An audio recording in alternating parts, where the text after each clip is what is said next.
Hey. Do you want to just start? I guess, yeah. I think it's as good of an angle as we're gonna land. Can you hit record on this back here? It's red. My guest today, everybody knows him very well. This might be the most dangerous podcast we've done to date.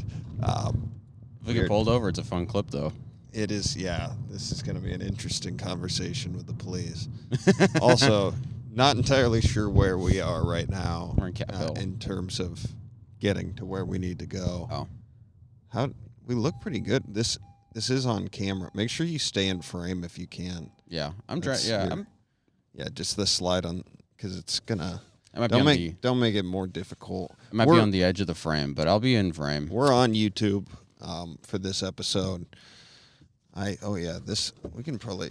Yeah, that looks there we better. go. Get some extra light, but dude, Quinn Fitzgerald's back on the pod. How's it going? Your levels look good. Just getting situated. If you are on YouTube and want to support us in our safe measures on this podcast, make sure to hit like, subscribe, share this podcast with a friend. Check out. You're not doing a podcast now, right? No, not right now. I'm retired.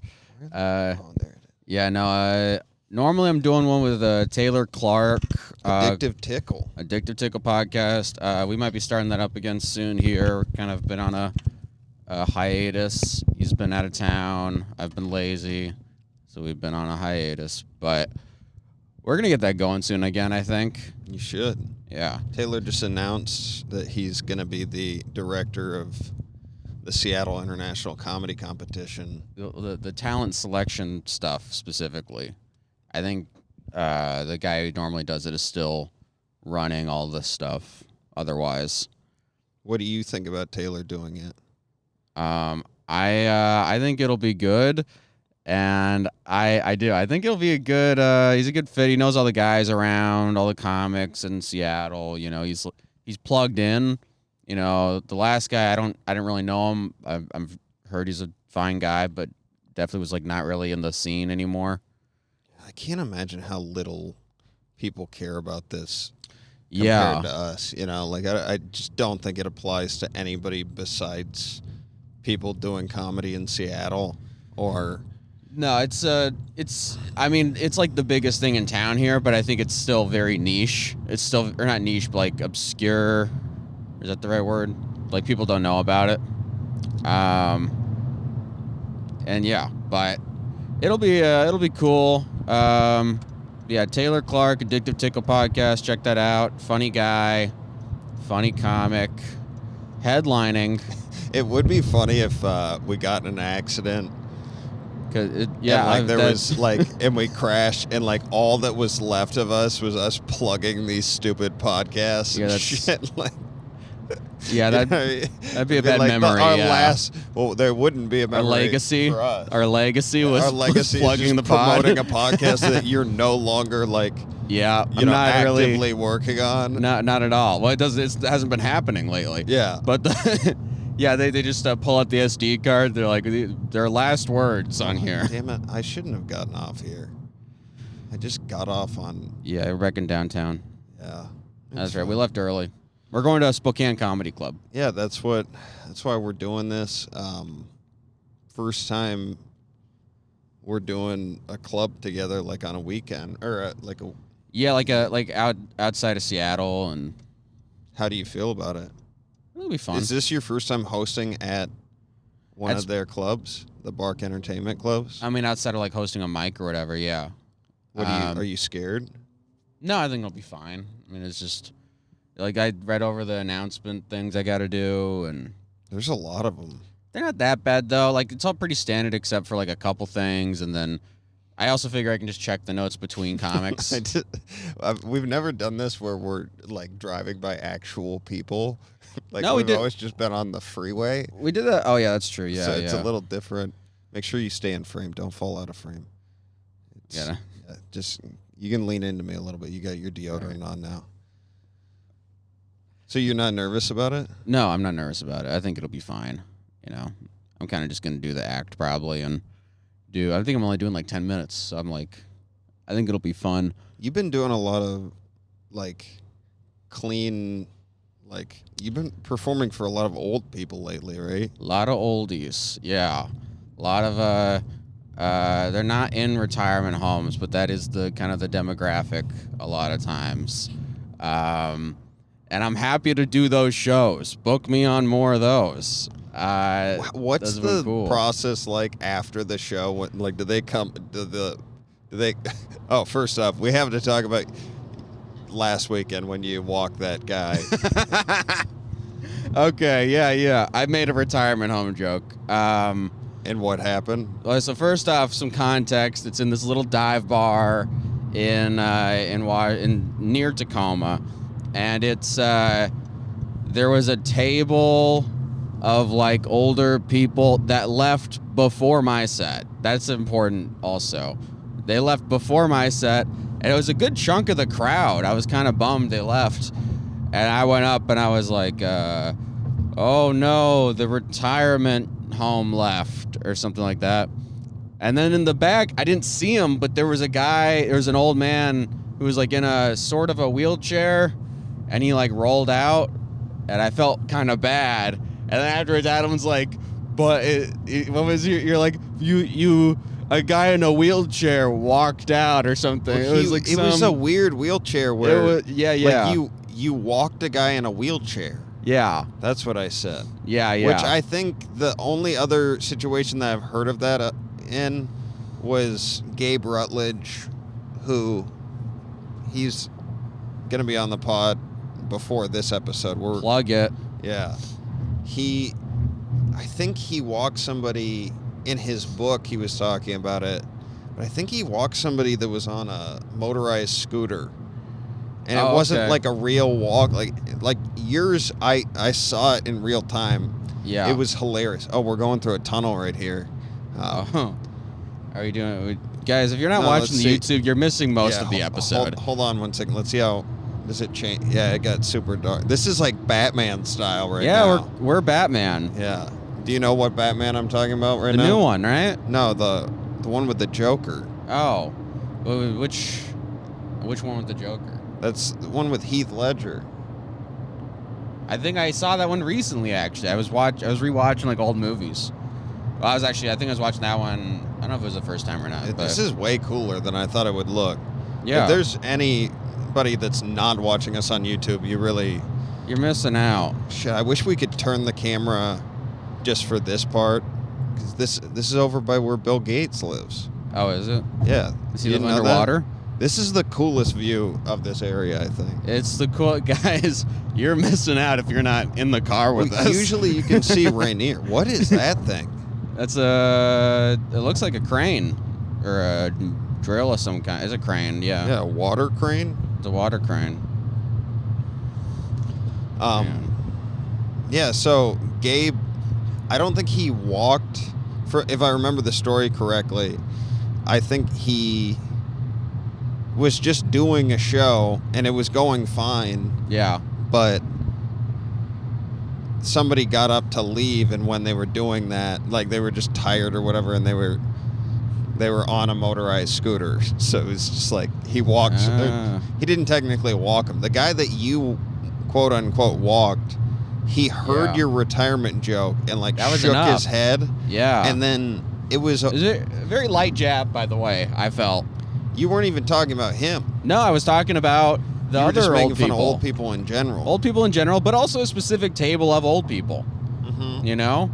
If I had seen him, I would have... They weren't that old. There were some old ones. No, I talked to him before the show. Both gray hairs. Both myself and the great Jay Markovich, who is yet to be on the pod, but will be. You say gray Jay Markovich? He's gray and great. Okay. He's like Gandalf. Can you check these levels, by the way? Test. Testing. Just to make sure that they're picking up the sound. Like, is it showing the red meters? The red meters. I'm seeing green meters. Yeah. Yeah, we're good. Okay, cool. You're number 2. I'm on 1. Yeah. All right. Oh, we're in another tunnel. This is just... Your powers of observation are unparalleled. I didn't realize it until halfway into the tunnel. Yeah. Probably not what you want from somebody driving the car. You're a lucid driver, Adam. I appreciate that. A lot of people have passed us as we've been driving. Yeah, we're in the fast lane. And I have not adjusted at all. We're in the fast lane checking levels, all right? We have priorities that these guys don't understand. Wait, what does lucid mean? Like past, like not totally aware. Oh. Like someone's like, I'm lucid, like... Oh, like awake but not Yeah, present, kind of really. spacey, you know? I'm like that too, but... yeah. They kind of... Dude, the last time I made this drive was the worst. Yeah. Did I tell you about that? No. I think we were on the phone for a minute during that. Yeah, we usually talk. Stay in frame, okay? I'm in frame. I'm just in the darkness. Yeah, but just... You have a very wide head. I do have a big head.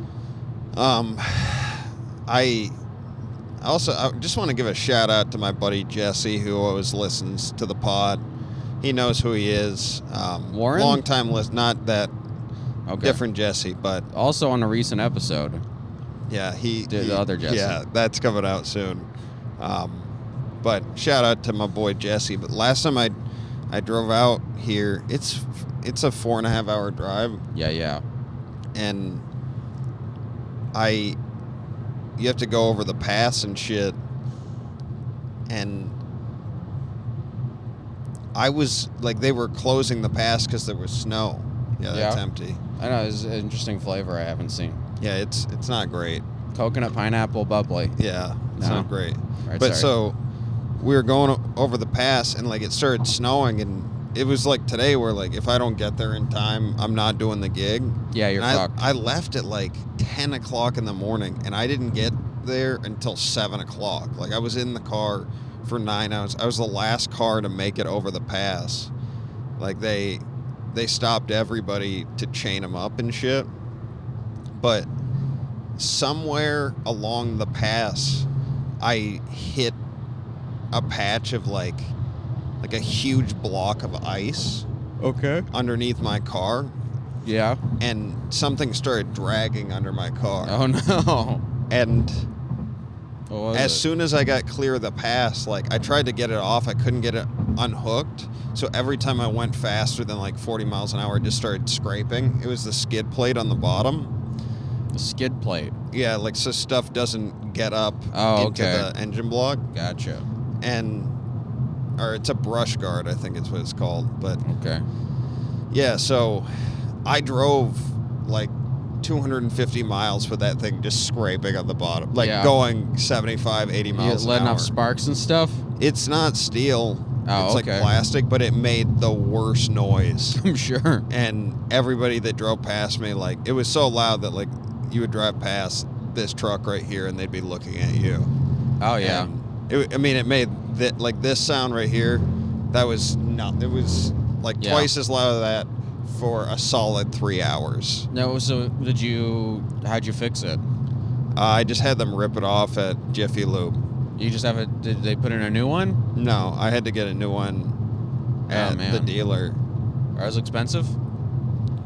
It was like $150. That's not cheap. Yeah. It's not. I mean, for a piece of plastic. I know. It's just like for like a thing that just like popped off. It's like it's an expense. I know that I was on the phone with you when I cracked this windshield. Oh yeah, and they filled it in. The way you were talking about it, I thought it was a bigger crack. No, I gotta be honest. They fixed it. Oh, okay. Yeah, I got it in time. If you get it quick enough, this rock chips are no joke. What happens over time? It just spider webs. So the whole. Oh, okay. And this is a big windshield. Like it's super like just wide and it's. I guess so. It's a strange shape. Like I feel like in this car the windshield is on top of you. Yeah. Like it's compared to other cars. I don't know. I guess. I don't know. My car is like the same thing. I have a hatchback. Honda Fit 2008. Just got the title for it. See if this lady sees us, by the way. What lady? Like, just sees us recording. She's got better things to do, I think. She's driving it's like a mom car. She's got kids probably. Yeah. and she's old. She's old in an SUV. I think AC is probably okay. Yeah. It's not going to fuck up the sound too much.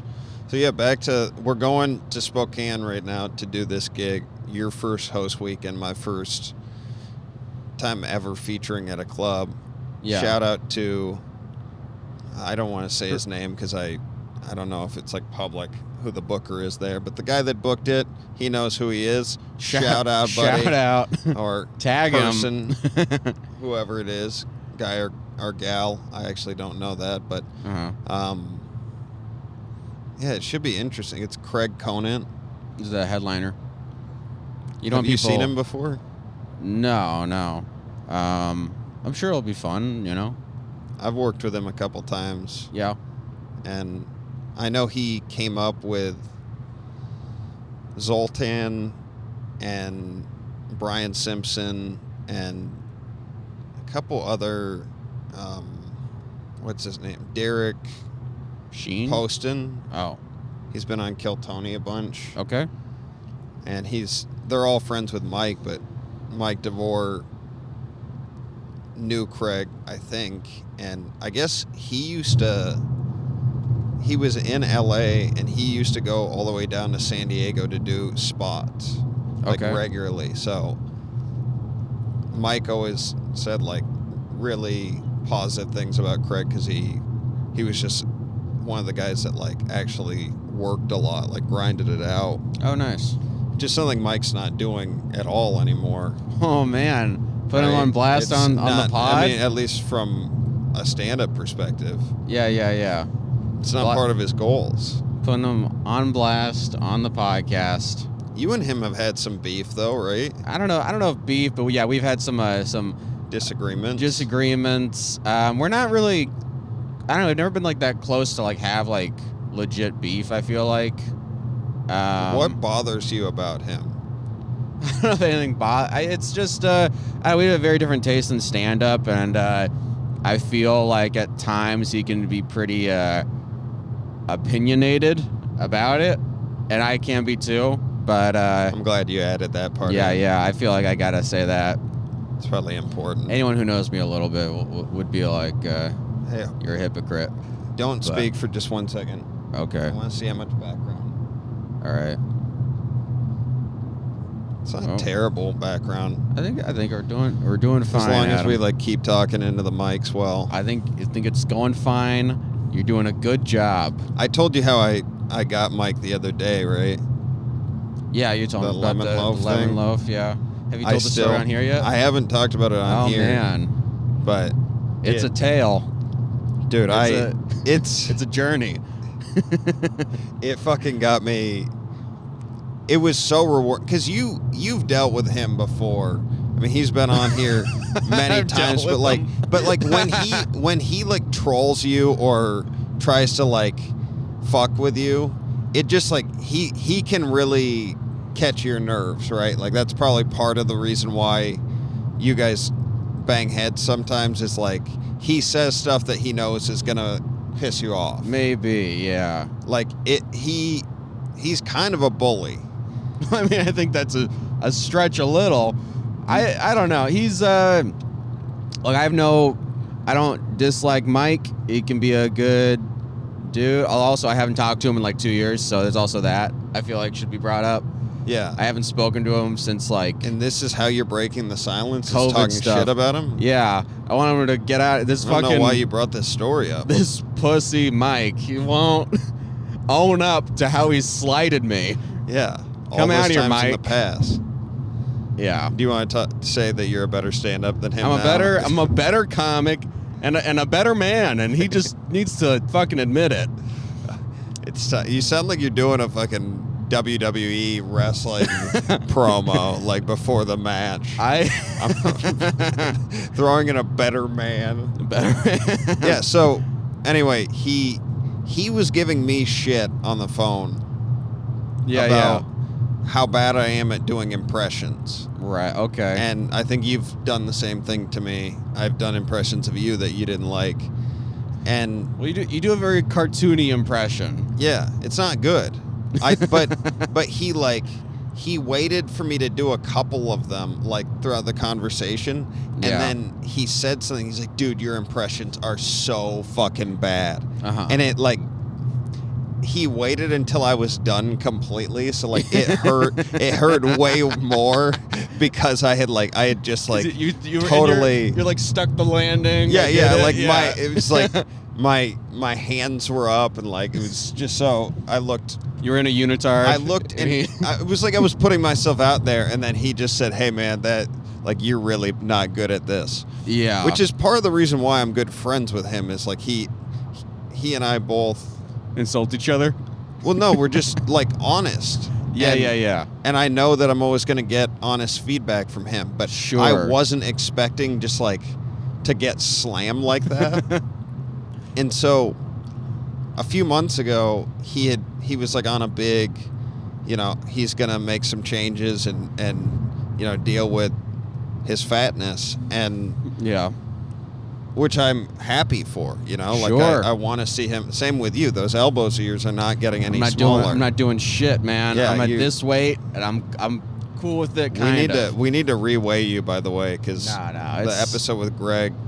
We said we were going to keep tabs on it, but... I don't think we said that. No, we bet on it. He and I made a bet. That's your problem. You guys... No, we bet on how fat you were. Oh, okay. Yeah, well, then just pay up the money. Just settle up. No, I did. Okay, well, then what's the problem? Yeah, I thought we had another bet of, like, how big you would get. Oh, yeah. And then you... Anyway, so... I eat a lot of pizza. Mike was on this big kick of, I'm going to make changes. Yeah. And one morning, we talk on the phone a lot, and he was at Starbucks. Yeah. And another dude from comedy was there. He works at that Starbucks. His name's Aaron.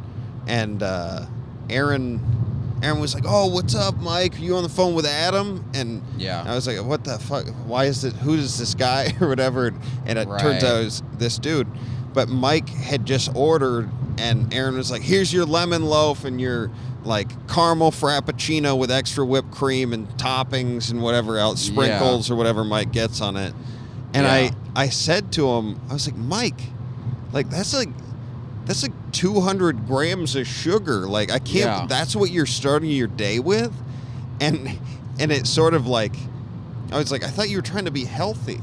Yeah. And it sort of like shook him a little bit. So he stopped getting it. Right. Like man. You fat shame Mike out of lemon? I wasn't trying to fat shame him. It was just like, hey, dude, I thought we had just talked about you making healthy change. It would be like, I see you eating nachos right now. We're like, with all due respect, Adam, when you say you fat fuck, you bought lemon loaf, that's fat shame. No. Which is I'm not saying don't do. I'm just saying that it. I didn't use those words at time. Okay. At that time, you're right. That was so. I just later. said to him, I was like, hey, dude, like.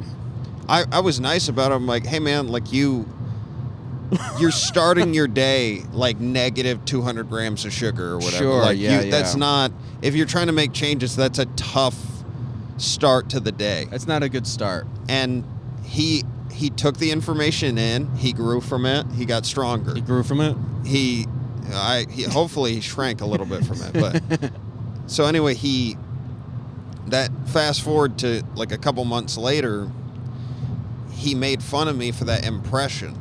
And the night before, I happened to see that same dude, Aaron, at our show at Tony V's. Tony V's Garage.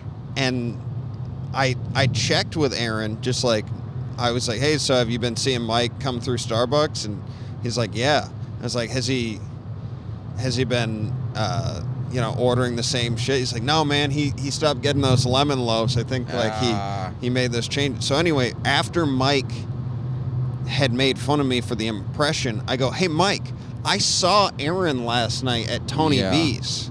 And turns out you're fucking lying about these lemon loaves. He said some days you get 2 or 3 lemon loaves. Yeah. And he's like, what are you talking about? Like, sometimes I get one for Samantha. I go, Mike, there's no way that Samantha, I mean, if you're ordering 3 to 5 lemon loaves, there's no way that she's eating. And he's like, I know, I stopped getting the fucking like he just got so angry. Yeah.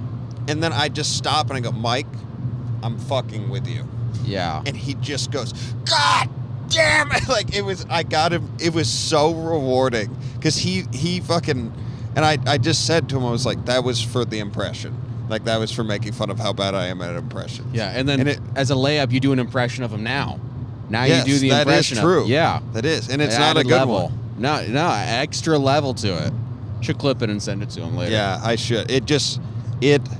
It made me so happy. And he was laughing his ass off, too. So it was like... Yeah. But, like... I love tricking you guys. I can fucking trick the shit out of you. I can trick the shit... Yeah. I'm very good at it. Well, it's because people believe you. Yeah. They are expecting you to tell them a true thing. Yes. Yeah. I sell it quite well, I think. I guess, yeah. You have a very monotone. It's like, it sounds the same, yeah. I guess that's selling. Look at this thing. This thing looks explosive. It's like the... Look at that. Have you seen the... That's going to blow up. Damn. It's just fuel, I think. I know. They got the blinking lights. It looks scary. I think they have to do that up the pass. Oh, okay. They're going like 20 on the highway. I mean, it's... Well, they... Like, anytime they're at incline, they have to do that, I think. Oh, weird. It's probably specific to those fuel trucks. It's going to be a freaky job, driving a fuel truck. How many times have you been over here? To Spokane specifically, or just like Eastern Washington? Spokane. By the way, we're gonna record the whole way. Are we recording the whole thing? Yeah, we're at 26 minutes, so... All right. For anyone listening, get ready for the longest podcast. Are we actually recording for the whole drive? Yes. All right. How much battery do we have left? I don't know. 77%. Okay, yeah, we're good. It does make the drive go by faster. I guess so. I mean, yeah, we're already like 20-some minutes in. Spokane, though, I've been here... I think I've only been to Spokane one time, I think, which was last time. And then I'm going to be back over here in a couple weeks. I'm hosting for John Doerr. Oh, really? Fun. Yeah. That'll be cool. fun. Yeah, I'm excited for that. So Have you worked with him before? Yeah, Laughs. He was over at Laughs. I think I make kind of a bad impression, though. I feel bad about it. What'd you do? Well, there was one part where... He's been on this podcast before. Has he? Yeah. I love John. I mean, he's a very good stand-up. He's great. He's like a nice guy. But there was I think I was hosting or I was on the show or something on the Saturday Late Show, and they had finished cleaning out the club between the early show and the late show, and they had a few guest spots go up, and John was about to go up, and he was like outside in the smoking area, and I ran out there, and I was like, John, you're up in a second, and I was like holding the door open, and I tried to do that thing where you you kind of pop the door and then they catch it, and I tried to do that, but the doors at the club there are like heavier and close faster, so instead it just like smacked into him, and he had like a beer and it like spilled some of the beer. And I was like... What did he say? He was like... Yeah, he didn't really say... He kind of grunted and, like, rolled his eyes and, like, didn't say anything to me. But the good news is that I'm hosting for him at Spokane Comedy Club in 2 weeks. Are you going to bring this up? I'm hoping he forgets it, but I don't... There's no way he will remember that. There's a good chance. Also, I look very different than I did then. So, I'll tell you this much. I'm not losing the weight between now and my next hosting spot at Spokane Comedy Club. Keeping that on, growing out the beard. You'll never know. I think that'll be like a good enough disguise. Just to camouflage yourself? Yeah, I think that would be good enough, you know? So you've like rescinded back into not bad habits, but your previous habits? I have shifted good habits, let's say that. How so? I'm like trying to drink less and like smoke weed less and all that. So I'm like, I'm doing good stuff, you know, trying to get into better writing habits, all that. Yeah, I don't know. What habits have you taken on that could be argued are not good? I've been eating a lot of nachos lately.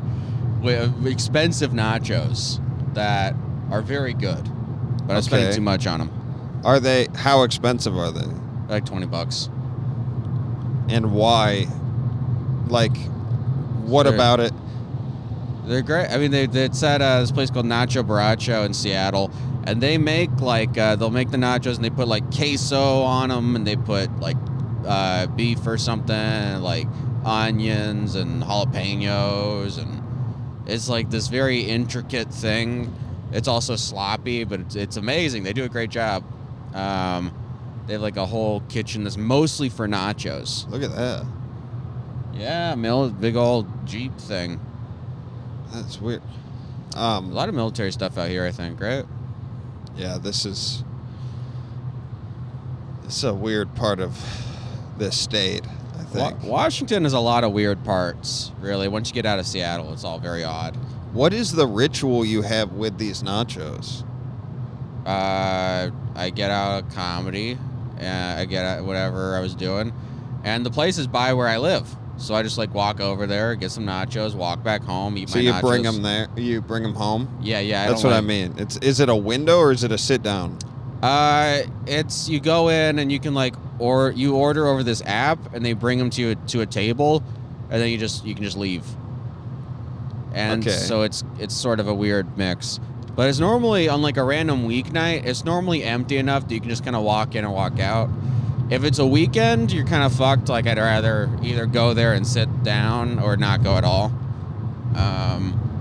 What do you, like, how do you go about eating them at your place? Like, because we've discussed your hoarding and, like, just your overall, like, living situation. My living situation's not that bad, first of all. But I go in, I set down the nachos at my desk, I change out of my stage clothes. What, your like writing desk? I have like a desk with like my computer and stuff. Okay, so you eat where you write? Sometimes, yeah. I do too. But you don't like, it's not like a kitchen table. No. I'm just trying to build a visual. Sure. Okay, so I got this desk. I don't know why you have to get so defensive about this. You're very accusatory. I'm just asking questions. I got this desk. I got two desks. I have one that's made out of an old closet door that my dad like threw together when I was moving out.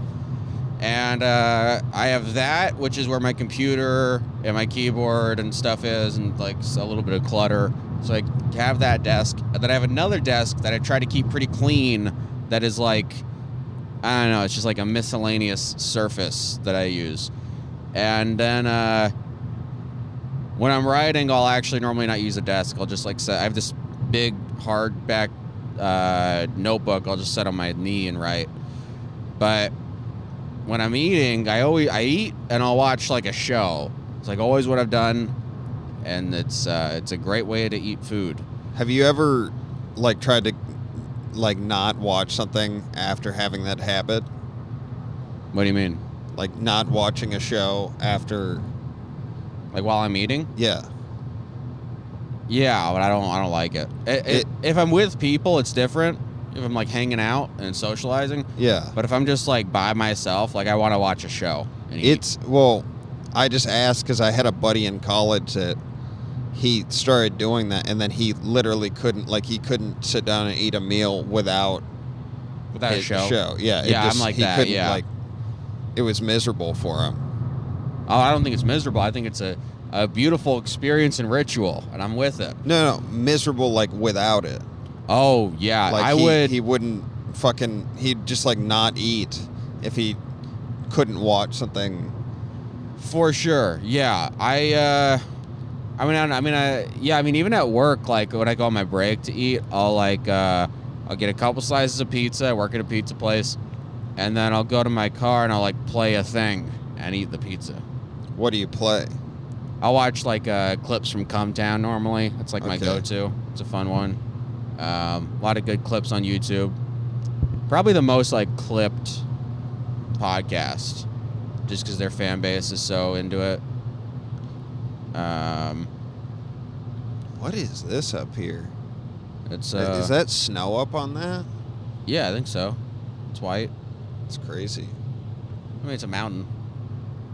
Yeah, but it's like almost June. Still a mountain. I mean, it's cold. I know in like Colorado, they still ski in like July 4th. Really? Yeah, they do. Like, it's like hot out and they're skiing. It's probably not hot out where they're skiing though. I think, I don't know, from the people I talked to, they're like, yeah, you ski in like t-shirts and shit. Oh, weird. Yeah. It's just the ice is so compact, or I don't know how I mean, but yeah, you wouldn't ski on ice though, right? You'd have to have snow, like it's specifically snow. I'm not sure. All right. Do you ski? I feel like I've asked you this before. Or snowboard? I have like one. It always like. You seem like a snowboarding guy. I snowmobiled, and I wasn't good at that either. How are you bad at snow? Isn't it just like a vehicle? It's just like a. Not when you ride it up mountains like that. There's like a maneuvering to it or something. I mean, you're riding this vertical, like straight up. So yeah. It's like riding in the sand dunes, but in snow. I feel like it would be easy. It is very. I mean, I've talked about it on here. I totaled one. You totaled a snowmobile? Yeah, my dad took me when I was 15 to go riding in Jackson Hole. Okay, Jackson Hole, Wyoming. Okay. And I love how many things I bring up to you, and I can just tell you have zero understanding of it at all. Jackson Hole is just a funny name. You have to admit. Is. But you've never heard of it before? No, I thought it was like a pass or something. No, a city.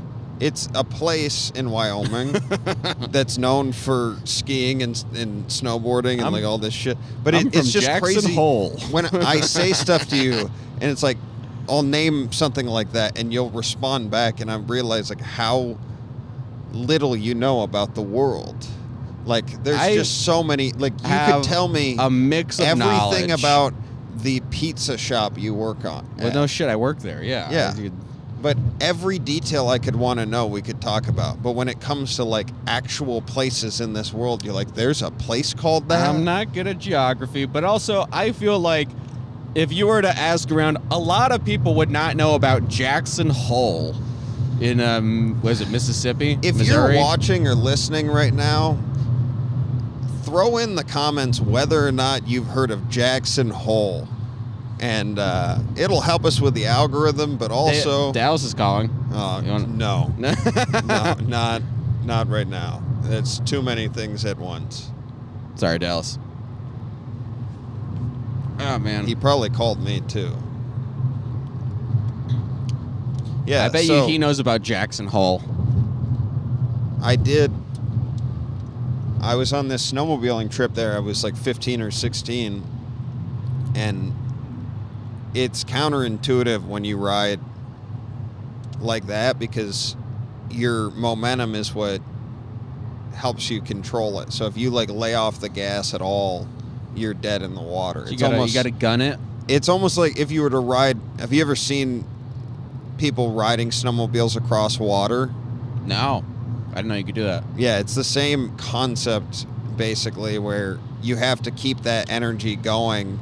And as soon as you lose any of it, you just sink? Yeah, and that's funny. You're in 7 to 10 feet of snow. Like, you're on top of it. So, it's really fun, but when you start, like, going up and around trees, it's so weird to be approaching an object, and your natural instinct is to start hitting the gas, but you actually have to speed up in order to have control.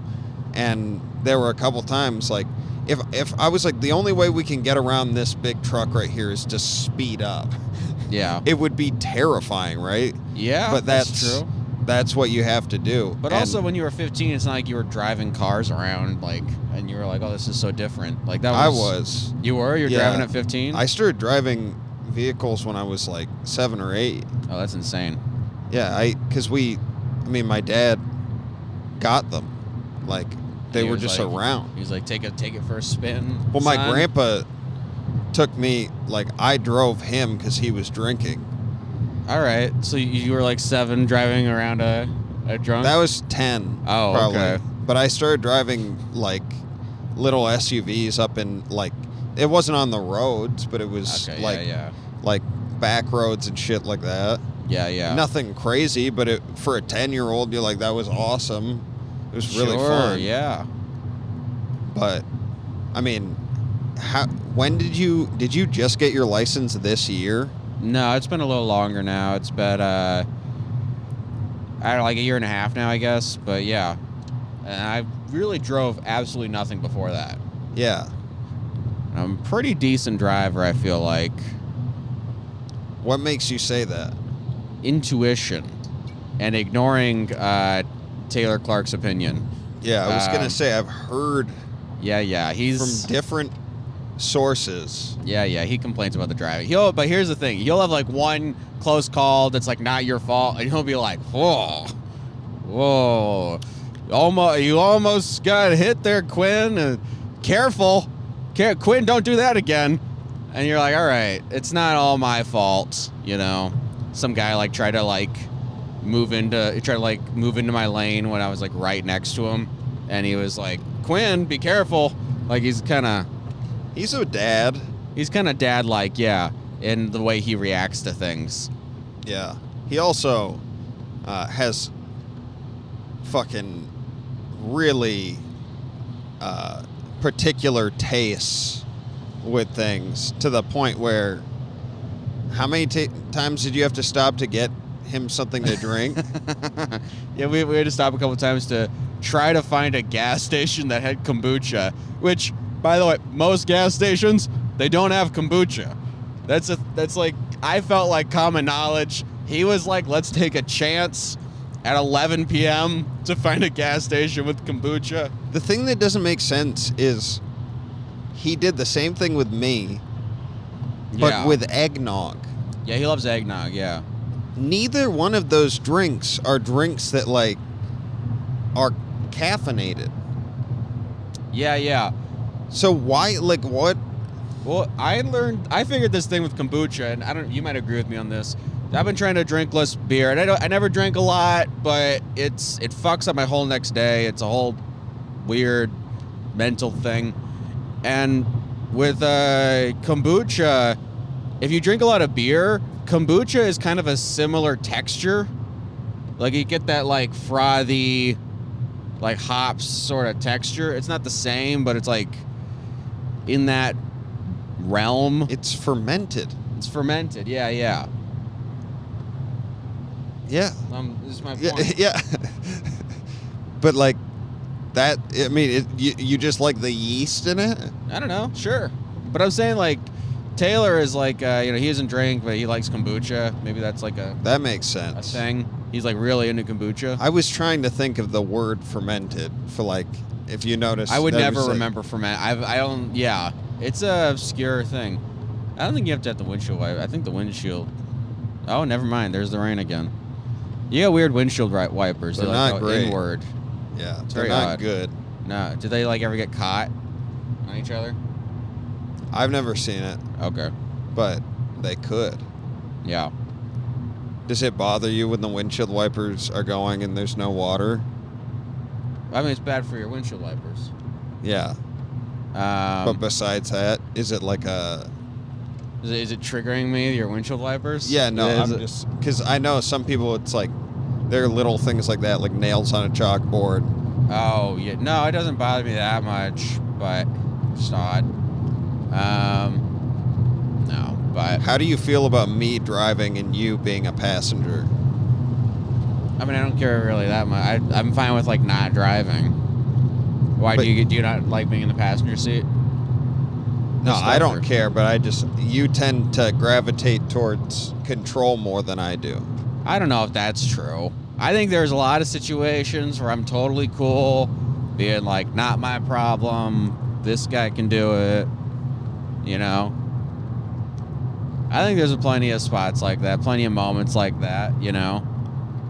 At the pizza job, many moments where someone's like, hey, I'll grab the pizza out of the oven, even though it's like my job in the moment, and I'm like, yeah, that's cool. What don't you have because I think this you have obsessive compulsive disorder, right? That is true, yeah. Like, let's talk about it a little bit. Oh, okay. How does it dominate your life? Like, I don't know if it dominates. But like, in what ways? Because Dominates my life. Everybody has something. Like, how is it a problem? Or? Yeah. Okay. I'm not trying to be a dick. I haven't had anybody on that has OCD. I do want to specifically say I don't think it dominates my life. I think that does seem like a distinguishment that someone with OCD would make. I think it's a distinguishment most people would make. I don't know about that. If I was like, Adam, how does not blinking dominate your life? Like, there's like stuff. I blink. I do. I just don't blink as much as everybody else because of my fucking contacts. But do you see what I'm saying? The dominates is a strong word there. Okay, you don't need to be stoic about it. Just... We had an argument about the word stoic. They don't need to know about that. Which, by the way, if someone was stoic, they would not argue over that. But...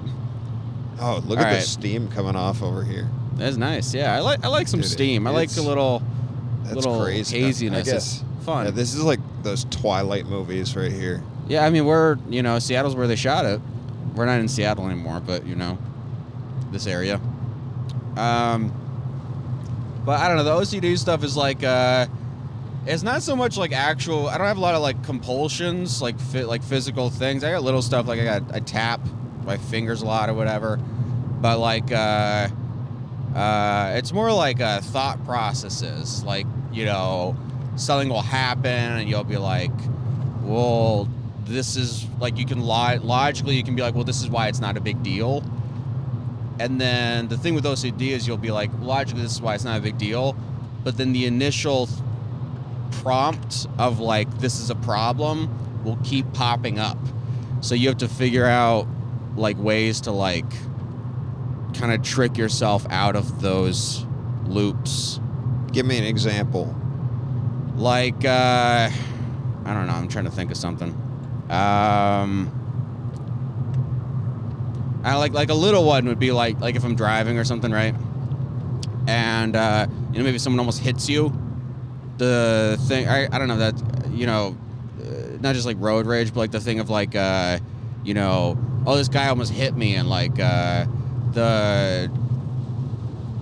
a bad example. I'm trying to think of a fucking good example. Like maybe you did something in the past, right? You fucked up on something, you made a mistake, hurt someone's feelings in a thing that you feel bad about, and they could forgive you, and you can say, oh, cool, they forgave me, and I shouldn't have done it, and I know that now. But then you still have the guilt of, oh, I did that thing, and fuck, and then that'll keep coming up. And you gotta, like, figure out how to just kind of, like, keep doing whatever you're doing.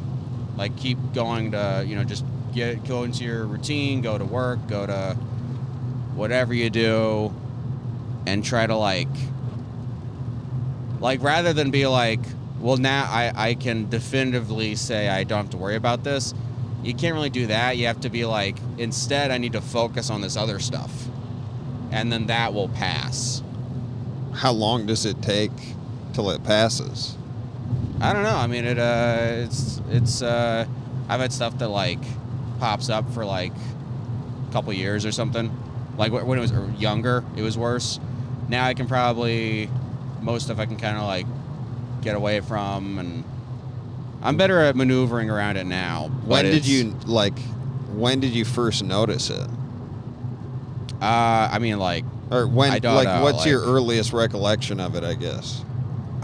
Maybe like 5, something like that, 4 or 5. And what? Not 4. What would be some of the things that happened? Like one time I remember I littered, right? My parents got me like a stuffed bear at like a bookstore, and I never littered. And my parents were always like, "Don't litter," but I wanted to, like, whatever, fuck it. So I threw a tag from the teddy bear on the ground, and we got in the car. And then I heard police sirens later, and I assumed they were coming for me. And so they weren't, obviously, but, and then I was like, oh, how am I gonna, tell them, like, how am I gonna explain my way out of this? How am I gonna explain this to my parents that I littered? And, like, the whole logical series of events that would follow, and that type of stuff. Did you feel bad? Oh, yeah, I feel horrible. It's very like,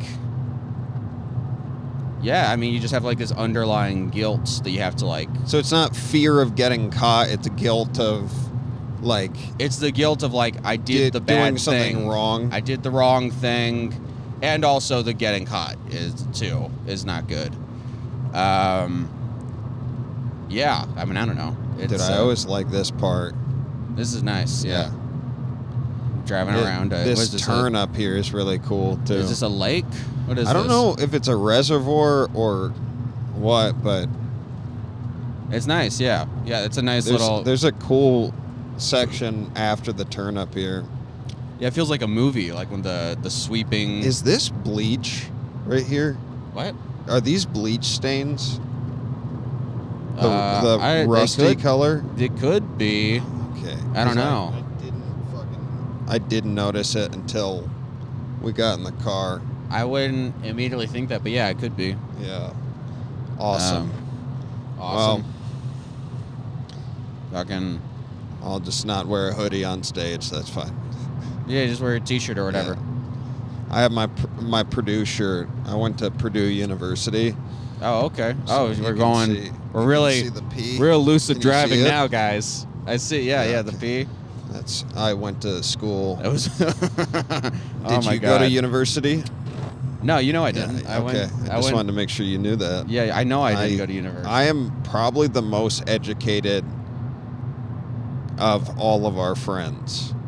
You realize I don't know. that, right? Maybe, but I don't know. Who would be more educated than me? I mean, good old Peter Arsenault was pretty educated guy. He's not with us anymore. He moved. True. Yeah, that's true. He did move. I'm trying to think of who all around here. I'm more educated than. You want to go through the list? Jesse. Yeah. Warren. Okay.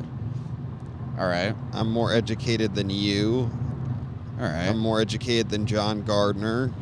Educated in strictly, you went to university, and academically speaking, that's what. Yeah, I would. Did you finish the university? Yeah, I graduated first in my class. Oh, okay. From Purdue University. From Purdue University. Yeah, and none of you guys seem to recognize the superiority that comes with the superiority that you wasted 4 years at a school. Or no, I. Or getting the studying or the... I did plenty of research. And, I just don't think you guys respect that part of my life enough. And I'm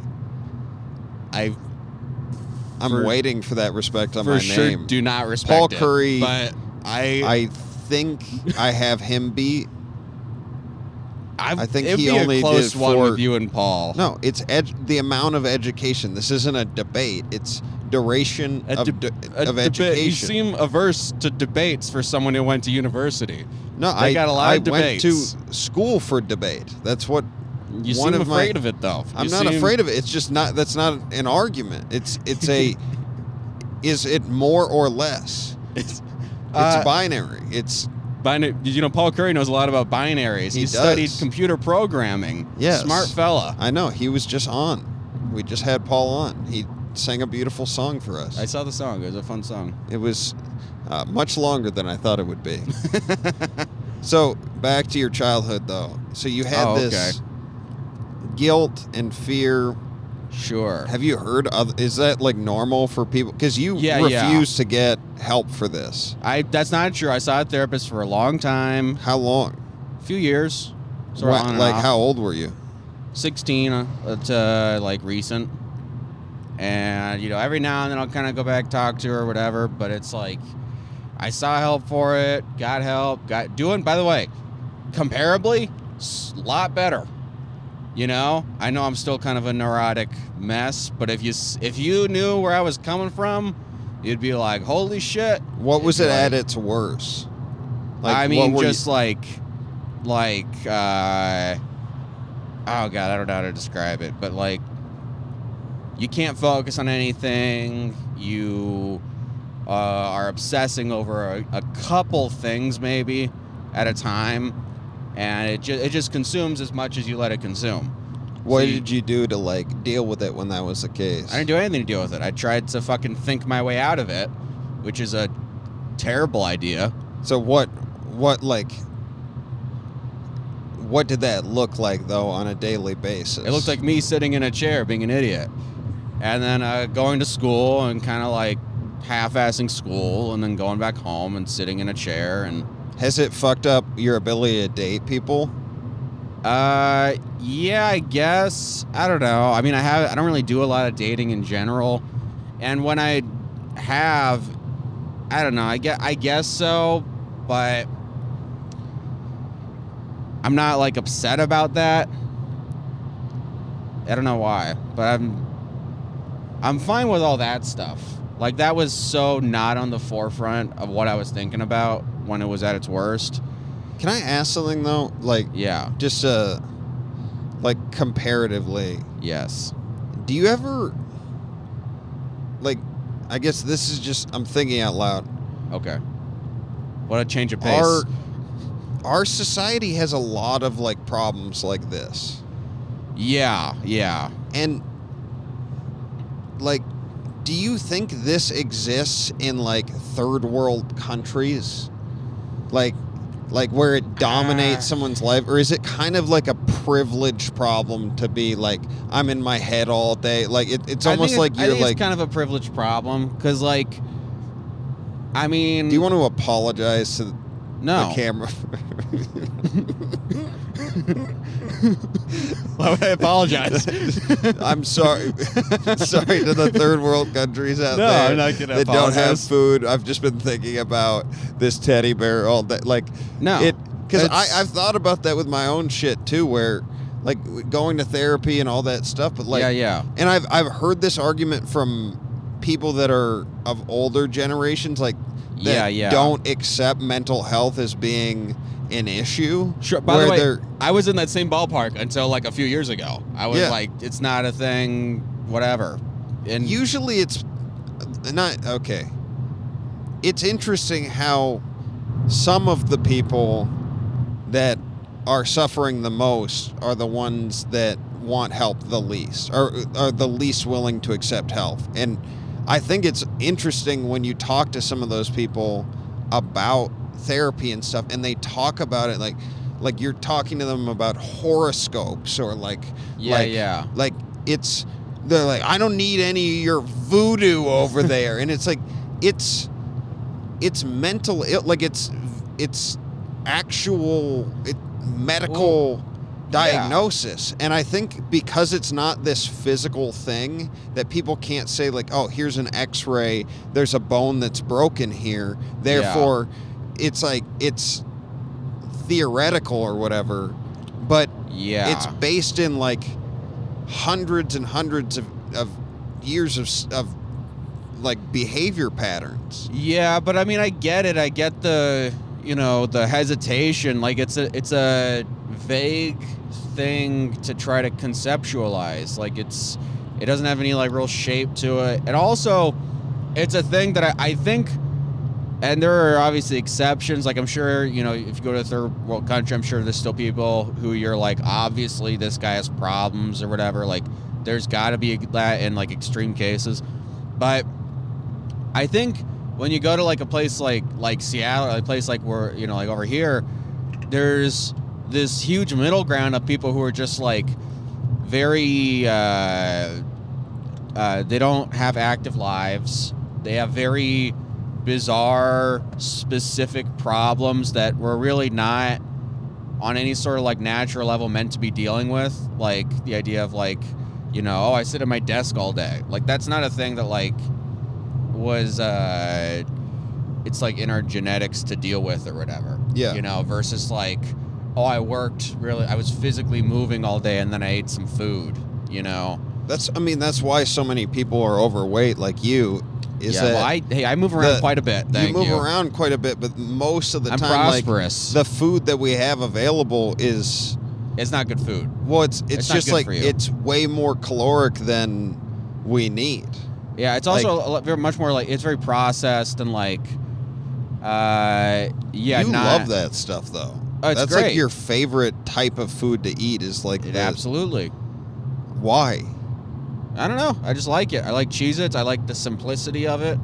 I like, I I really, when it comes to food, like, I hate prepping food, and I hate spending, even though I have been lately, I try to not spend too much on food. And so when that's sort of your thing, you're like, I don't want to spend a lot of time on it. I don't want to spend a lot of money on it. And I live alone. Like, you kind of just eat shit. Right? I mean, like, you're not going to eat great food, you know? I am just trying to remember, like, when I was in college at university and how educated I got.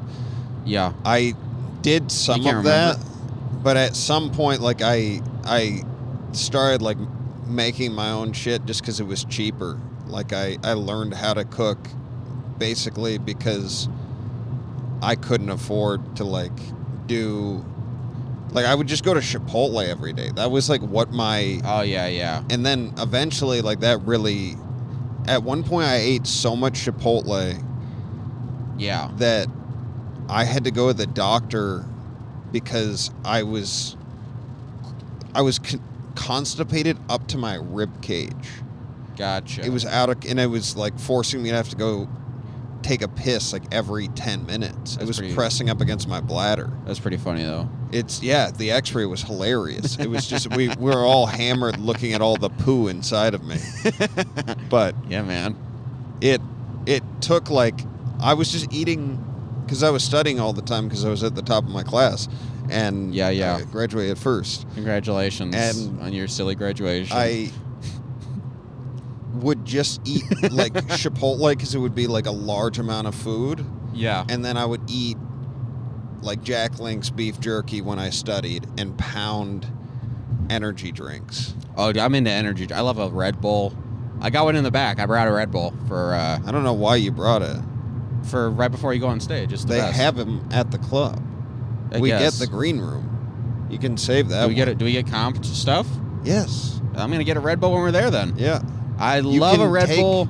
You can take as many as you want. That's one of the things I learned the first weekend I was there. One time I was with Blake Kiltoff, right? And I was telling, as a comic, I was telling him, I'm trying to get off Red Bull. And then the next week, I just, after work, sometimes I need some kind of caffeine to, like, just kind of reset because I've been running around.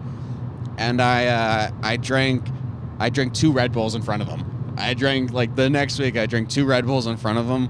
And I had a really fun set. I love a Red Bull right before you go up. It just gives you that little... It's like caffeine and then whatever else they got in there. It's like it kind of gets your blood pumping, which I'm sure is wildly unhealthy, but it is the perfect on-stage kick. A lot of military stuff over here. Yeah, there's like 4 Jeeps, guys. There's like a base or something, what right? These are. These are like Humvees, I think. Yeah. I guess Jeep is a generic...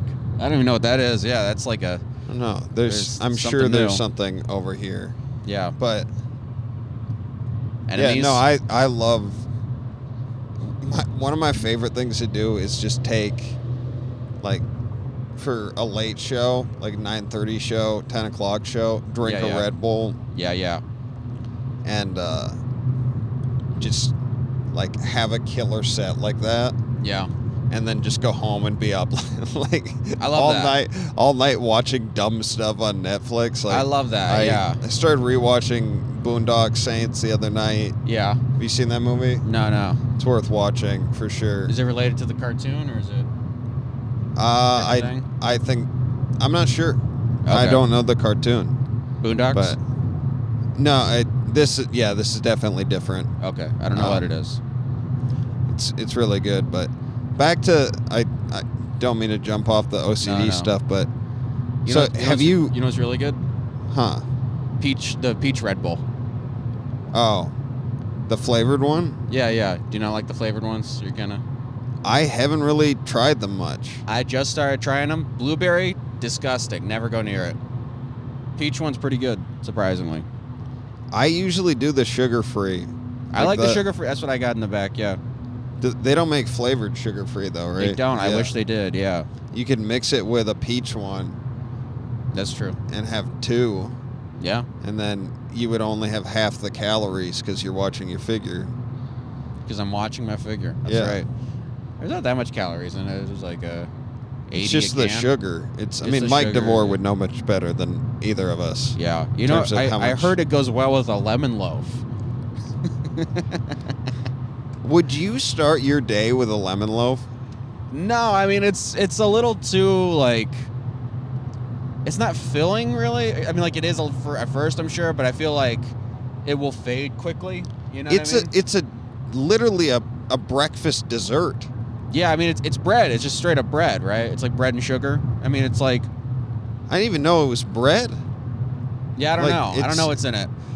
I guess banana bread is in that same category too, where it's a loaf. Yeah, I'm not the healthiest eater, but I do try to eat stuff that will like fill me at least. That'll like give me something to kind of, because I'm like, I hate who I am when I'm hungry. I am a total asshole. I'm hungry right now. I'm not hungry right now. I'm just. Yeah, I gotta. Oh, you're hungry right now. Oh, okay. I think we were saying I was hungry. But I like food that like kind of gives you a little something to kind of, you know, some time. What do you usually do in the morning? Lately I've been getting into this thing of I won't eat, and then I'll go to work, and then I'll have like a slice of pizza around like noon, and then a couple slices at my lunch break, which is like 1 or 1:30, something like that. This is probably not the best way to go about it, but I've been doing that. How much pizza a day do you usually eat? Like 3 slices. 3 slices of pizza. And that's almost half a pizza? It's a little shy of half, but yeah. So, like, you work 4 to 5 days a week? Yeah, 5 days, yeah. Okay, so you're eating 15 pieces of pizza a week? Yeah. And then you're eating 2 pizzas a week? Give or take? Not quite 2 pizzas, but yeah. You're eating, like what? Like 1.875 pizzas? A slice shy of 2 pizzas. Well, assuming that, like, maybe one day, like, plus or minus 1 slice. No, I know. I don't go up to 4 slices. I have a cap at 3. But there might be a day that you work extra, or... No. Why is the cap at 3? Because 4 just seems like a lot. Are they like, is it New York style? What do you mean? Like flat, the pizza? Yeah, like regular, yeah, it's like, yeah. Like... it's like the same style. Thin crust. It's not thin. It's like pretty thick crust. That's a lot of pizza, dude. I mean, yeah, but like if it's like free. Regular dough. It's pretty great. It's like free pizza. Does everybody that work there do that? It's like they'll eat some. So everyone eats some, yeah. It's not the healthiest group of people either. They're not like, I mean, they're not necessarily like overweight, but they're like none of them are like particularly healthy eaters. But yeah, it's a good chunk of pizza. I'm aware. But I don't know. For a bit, I was getting into this thing where I would not eat breakfast at all and then just eat 2 slices at lunch. And I felt like it was like losing some weight, but it would kind of like, I felt like it would mess with my mood a little, and like later in the day it would be weird. That's the other thing is like, I spent a lot of time thinking about headspaces and trying to maintain a good headspace and a good mood. And it's hard to figure out how to keep where I'm at and fuck with it all. Fuck with dietary stuff and fuck with, you know, substances or anything really. Like, it feels like a very delicate balance. You know what I mean? You are one of the moodiest people I've met. And I'm trying to not be. That's the thing. I'm aware. I don't know if it's something you necessarily will control. I think it is somewhat of a personality trait, and it's not something you need to apologize for per se. Like, it's just something that, like, if you think you're going to be able to control your mood all the time. Not all the time, but I'm telling you, dude. There's self-care, but then there's also, like, you can drive yourself crazy trying to be like your best self all the time, whereas like sometimes I'm not saying it to be a dick. I'm just saying, because I dealt with that a lot for a while, and I mean, if you don't get enough sleep, like, everybody has days like that. I mean, we've had conversations about it, and I think the important thing is when you're in one of those shit moods, recognizing what you can do and what you can't do in that moment, and like, you know, picking your spots. Totally. But also, I have spent a lot of time trying to do other stuff, and I'm gonna keep doing that and whatever. But there's definitely habits that help me keep a sort of general baseline that I can kind of work around. What throws you off? Not eating enough is a big one. Not getting enough caffeine. I'm kind of hooked on caffeine right now. How much caffeine a day are you drinking? I'll like a coffee and like 1 or 2 energy drinks, typically. Dude, the energy drinks are... That's a lot. They're just... It's not like the amount of caffeine as much as the crash from them. Like... Yeah. You spike and dude, it's crazy. You were the one that got that special energy drink, right? What? That didn't you say you had like this special energy drink that was like super high in caffeine recently? Oh, sometimes if I'm doing a long drive, or I'm like really, for whatever reason, really just low, energy wise, I'll get this one called Rain. Yeah. Which is like a 300 milligram one, but there's a lot like that now, which is like... I don't understand how they can have a 300 milligram energy drink. Because... So, I've actually, like, I was really hooked on energy drinks for a long time. I was drinking 3 Monsters a day. Oh, yeah. Like the white Monsters. Monster. I can't get into Monster. Dude...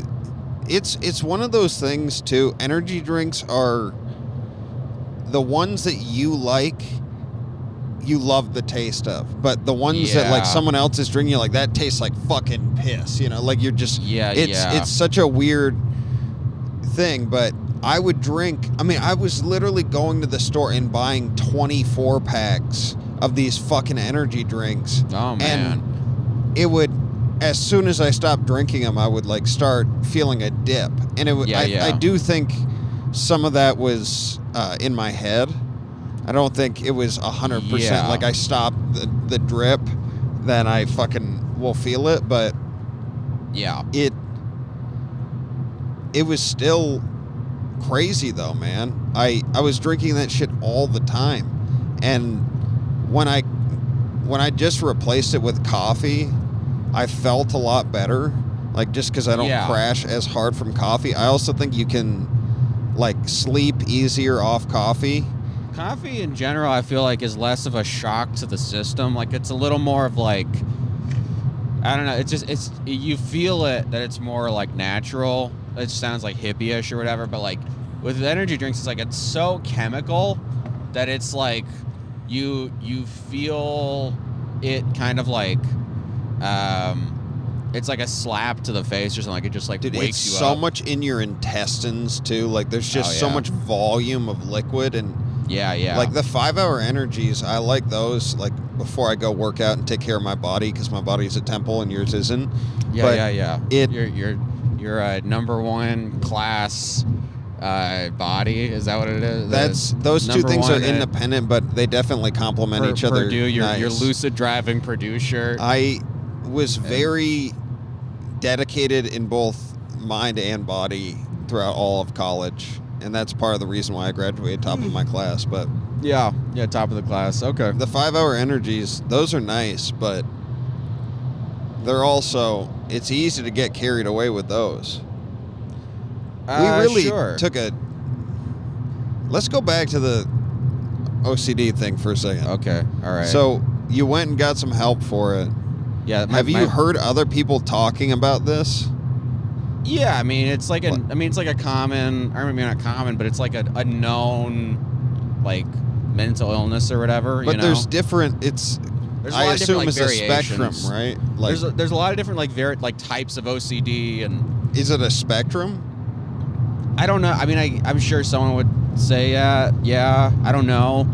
It's whenever I've talked to someone about it, they've gone over like the different like categories of OCD, and wherever. What are the categories? I mean, there's like contamination OCD. There's pure OCD. There's what is it? Harm OCD. That's one. There's fucking. What is yours? I don't want to get into that like that much, but I've got like probably like a couple. Is there anything weird with like sex? Like, does it fuck with you in that way? No, I don't have any problems with that. I'm not like, you have to do like 3 pumps in and 1 pump out or something. Yeah, I do only even number pumps. Yeah, that's. No, it's I don't get really like too weird about that. I don't get weird about like orderliness. Jerking off. Is there anything weird with that? No, I got to stand up. That's the thing. We've talked about this. Yeah, I got to stand up. That's a thing I did not realize how many dudes are. That's pretty common. Yeah. Yeah, standing when masturbating. Yeah, it's I have to stand up when I do it, but that's also I don't think it's an OCD thing. I think that's just how I've done it for so long now that my brother does it that way. Yeah. He does it. He turns on the shower and then he masturbates in the closet next to the shower. So his wife doesn't catch him. Oh, okay. But I think he stopped doing that. Why not just jerk off in the shower? Like, if you already got it going. He watches porn in the closet. Oh, okay. I've never been the shower guy. I'm not either. It doesn't work for me. I don't really do the shower. I could get into I think I could get into doing the shower thing, though. Do you think the lighting is going to be terrible in this episode? I think it's going to depend on what part of the episode you're watching. Yeah. If you're watching the tunnel part, it's pretty dope. Yeah, this part might be a little rough. We are coming up on an hour 15 here, so we should try and... I was kidding about the whole way there. Oh, are you really? Okay. You got me. I got you again. Well, #1 at Purdue, guys. Look at what education will get you. I graduated at the top of my class. Look at what that'll get you. #1 at Purdue. Huh? Okay, so there's nothing weird with sex. You can jerry Is there rig anything a camera? like noteworthy that like I might not know about that you think is kind of interesting? I don't know. It's I think it makes a lot of problems. I think there are benefits. I think it helps me with comedy for sure, with writing, because of looking at things from different angles is a very like natural way that I think about stuff. And comedy is like one of the few places where it's like a positive thing. But yeah, I don't know. Helps with writing and like, but I would say this also. Habit building is very difficult for me, and in general, I think it's difficult for everyone. But I feel like once I do have a habit, I can maintain it pretty well. Yeah, I don't know. Is there, like, of anybody that feels like they might have it, was there anything you did that maybe would help, or like you would suggest like checking out to get some guidance on? Yeah, look into like CBT therapy is very popular with OCD. Look into that. Cardio is great. Is really good for that. Cardio? Yeah. Just like running? Yeah, it's not, I don't know, I forget why, but there's something specifically about cardio that is like very helpful. So do that stuff. Doesn't seem like the best idea for somebody that's like obsessive compulsive. Be like, hey, if you just keep running, you'll feel a lot better. I mean, eventually you'll blow out a calf or something, but you'll feel good mentally. Yeah. So do that. Man, this road is so much louder. It is. I mean, I don't think the mics are going to pick up that much. Like, we're not. I'm sure it'll be a little. But yeah, I don't know. If you can afford it, see a therapist, you know. If you can't, jog. I think that's about the main thing. Yeah, I don't know. Look up stuff about like bad. Google stuff about OCD, like bad thought processes and stuff, and how to. Sometimes just like I will say this. I've been rambling low, but this is important. I would say. I mean, to just go to the place of just Google stuff for it like that. Well, like literally though, like I never researched like any of it because I like never thought to. But this is good though. Sometimes for me, if I can notice that the stuff that's happening is like OCD behavior, if I'm like in a loop and I recognize it's like OCD, it's then easier to break out of it. So that's like important. All right. Yeah, that's really all I got on that though. You touched that 5 times now. This is the first time I've touched it. I'm kidding. I'm making it silly. You know those. We're gonna go make those tonight. Make some sillies. Yeah. Any predictions for this show tonight? Oh man, any predictions for the show? I don't know. I mean, we could report back on the way home if the lighting works. I don't know if it will, but my only prediction on the show is that you will bring up that you were top of your class at Purdue University, and show off your sick T-shirt. Yeah, I might just keep the hoodie on. No, dude, show off that tee. Sick. I mean, show it off, man. Where's my alma mater? Where is Purdue? Indiana. Okay, so there's probably not gonna be a lot of people who get like, it's a rival school or whatever around here. But honestly, first time you're hosting here, it's a big room. I don't know what the numbers will be for sales. I have no idea. I don't know if you saw, but Craig reposted our stuff. Oh, nice. So I think it'll be I'm sure it'll be a fine show. I'm sure it'll be a pretty by the book show. Yeah. All right. Where can people find your stuff? You can find me on Instagram at QFitzComedy. That's QFITZ comedy, one word.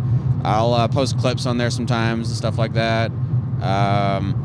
Also, we got our show we do at Tony V's Garage every Monday, and I do a show once a month on a Thursday. So follow Facebook at Comedy Garage on Facebook to like find out when those events are happening. And so this one won't be. I figured this would be after, yeah. But this one.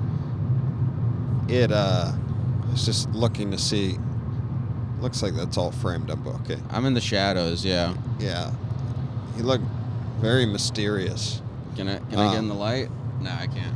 It's too. Yeah. So your show. I don't know when this will be out for sure, but go to the Facebook page for his show. I'm gonna be doing it on the 26th, which I think will be after this date, but it should be a fun show. Help him out. If you're not gonna go, at least like share it.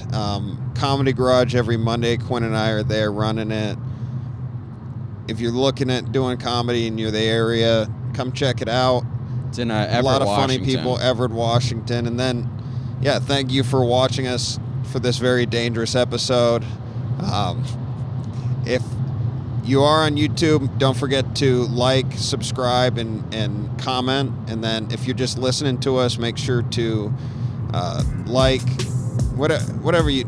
Throw a comment in, rate us, review us, do whatever. And then, as always, follow us on Instagram at FNFpod. We're going to leave you guys with Jaga. I just make the waves, I don't write them. I can hear the lyrics in my spirit as I write them. Why you wanna walk and talk just like them? I can't get caught up in all the hype and the excitement. I just make the waves, I don't write them. I can hear the lyrics in my spirit as I write them. Why you wanna walk and talk just like them? I can't get caught up in all the hype and the excitement. Welcome to my wave pool, my wave pool. Welcome to my wave pool, my wave pool. Welcome to my wave pool, my wave pool. Welcome to my wave pool, my wave pool. Welcome to my wave pool, my wave pool. Welcome to my wave pool.